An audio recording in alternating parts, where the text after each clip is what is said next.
il·lustrador dibuixant guerra, feina del camp, de masses, tota fortificació, tot això. Servicis d'artilleria, aviació, d'això, Saragossa, Àfrica, Pollença. Pollença vaig començar a despertar que vaig pensar que no tenia ofici ni benefici. Era un tristador de pell, en què just començava a batar, i vaig anar a fer servici, va haver tota la guerra. Després d'allà vaig començar a dibuixar models, havia anat a escola de dibuix, dibuixava i pensava en les sabates.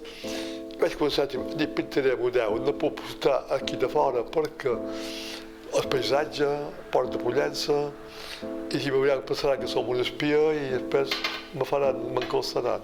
Dibuixava models. D'allà vaig decidir a cabo, per circumstàncies, i em van decidir a Sant Joan. Ara feia 5 anys. Seguia, era a cabo, tenia més temps per això, va ser a cabo fusil i dibuixava moltes sabates. Un dia passa un paisà de Ciutadella, pot dominar el nom, era Domingo Cintas, feia servici majoria a Sant Joan. Jo estava estirat en els 28 grupos de casa, després, cabo, i dibuixava sabates damunt la maleta, i va veure els dibuixos, diu, Fel, i noi, què fas?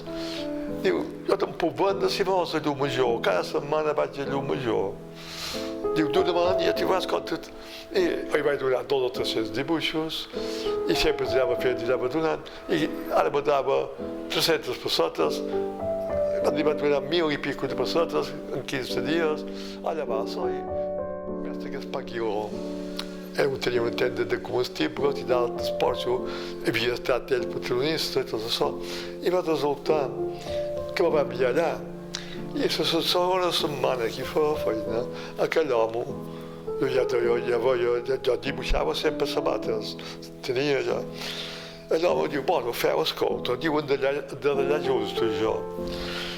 Diu, tu, que no pintes qualque dibuix? Sí, que no em vens? Sí, no, què fas aquí? Ah, la estona que teua, no diguis res en el mestre, me tenia el sindicat i tot, i dibuixa i ven que qui em ves 2 cada dia ja guanyes més que no ho pots fer guanyar aquí. La meva dona, en pas descanses, era novia, perquè eren novies encara, feia de modista i allò m'ho salvàvem. Amb col·leccions, però la primera setmana i la segona tancat per tot. Uns tancat, uns altres ja ho havien fet, ningú volia rebre. Tots m'animaven, no aturis, vet, surt. I vaig anar a un fabricant que em va voler rebre. S'ho va mirar, quan ho va mirar 2 hores i mitja, jo veia el món que tenia coses separades, diu, si allò segur que se tria gros. I ho va fer. Dic, no, ja havia de cobrar per Nadal. Diu, no, vés a veure que te'ls pagui i t'agrairia que tot el que facis m'ho vinguis a mostrar. I a poc vaig sortir, 2 setmanes senceres, per la tercera vaig cobrar per més del que guanyava tots els anys. Vam fer els viatges de novici, quasi es pot dir que vam fer tot. I ara que ho he gastat tot, però allà me venien a cercar.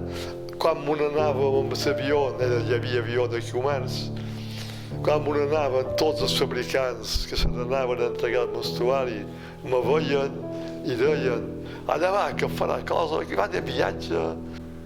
Tots els escaparates de Barcelona me duien dins el cap.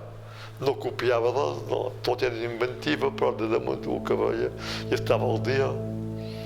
Va començar a veure dibuixos. I és que vaig deixar d'anar a la botiga, em vaig establir per jo mateix. Jo sabia que hi havia màquines molt bones a Barcelona. Van aconseguir manllevantes doblers, hipotecant tot per cuidar màquines.